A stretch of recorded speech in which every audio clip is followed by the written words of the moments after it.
യേശു പറയുകയാണ് ಯೇಸು ಹೇಳ್ತಾ ಇದ್ದಾನೆ വീണ്ടും ജനിക്കണം. ಪುನರುತ್ಥಾನಗೊಳ್ಳಬೇಕು. വീണ്ടും ജനിക്കുക എന്ന് പറഞ്ഞാൽ എന്തുവാണ്? ಪುನರುತ್ಥಾನ ಎಂಬುದಾಗಿ ಹೇಳಿದ್ರೇನು? കർത്താവ് പറയുന്നു, ಕರ್ತನು ಹೇಳ್ತಾ നീ ಇದ್ದಾನೆ പൂർണ്ണ ആത്മാവോടുകൂടെ, ನೀನು ಪೂರ್ಣ പൂർണ്ണ ಆತ್ಮದಿಂದಲೂ, ശക്തിയോടെ, ಪೂರ್ಣ ಶಕ್ತಿಯಿಂದಲೂ, പൂർണ്ണ ബലത്തോടെ, ಪೂರ್ಣ ಬಲದಿಂದಲೂ, പൂർണ്ണ ഹൃദയത്തോടെ ಪೂರ್ಣ ಹೃದಯದಿಂದಲೂ ദൈവത്തെ സ്നേഹിക്കാൻ തുടങ്ങുകയും ದೇವರನ್ನು ಪ್ರೀತಿ ಮಾಡ್ತಾ ಇದ್ದಾರೆ. നിന്നെ പോലെ ನಿನ್ನಂತೆ നിന്റെ അയൽക്കാരനെ സ്നേഹിക്കാൻ തുടങ്ങുകയും ചെയ്യുമ്പോൾ ನಿನ್ನ ನೆರೆಯವರನ್ನು നീ ಪ್ರೀತಿ നിത്യജീവന്റെ ಮಾಡುವಾಗ ഒരു പടിയിലെത്തി. ನೀನು ನಿತ್ಯ ಜೀವದ ಒಂದೇ അവിടെ ಹೆಜ್ಜೆಗೆ കൊണ്ട് ತಲುಪಿದ್ದೀಯಾ? തീർന്നില്ല.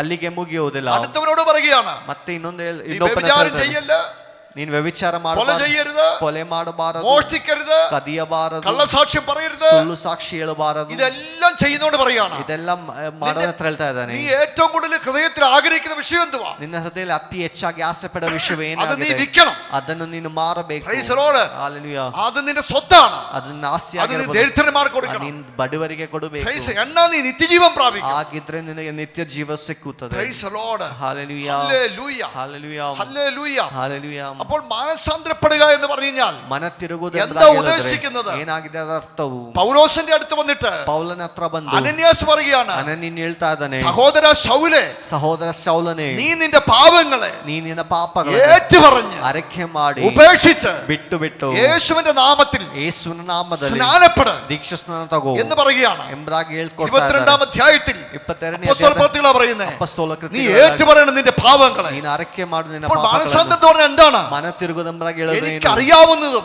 ನನಗೆ ಗೊತ್ತಿರೋದು, അറിയാൻ മേലാത്തതുമായ ಗೊತ್ತಿಲ್ಲದೆ ಇರುವ പാപങ്ങൾ ಪಾಪಗಳನ್ನು ദൈവത്തിന് മുമ്പിൽ സമർപ്പിക്കുക, ದೇವರ ಮುಂದೆ ಅರಿಕೆ ഏറ്റുപറയുക, ಅರಿಕೆ അത് ಮಾಡ್ತಾರೆ. ഓർക്കാൻ തയ്യാറാകുക. ಅದನ್ನ അപ്പോഴാണ് മനസ്സാന്തരം നടക്കുന്നത്. ಹಾಗಾಗಿದೆ ಮನ ತಿರುವುದು.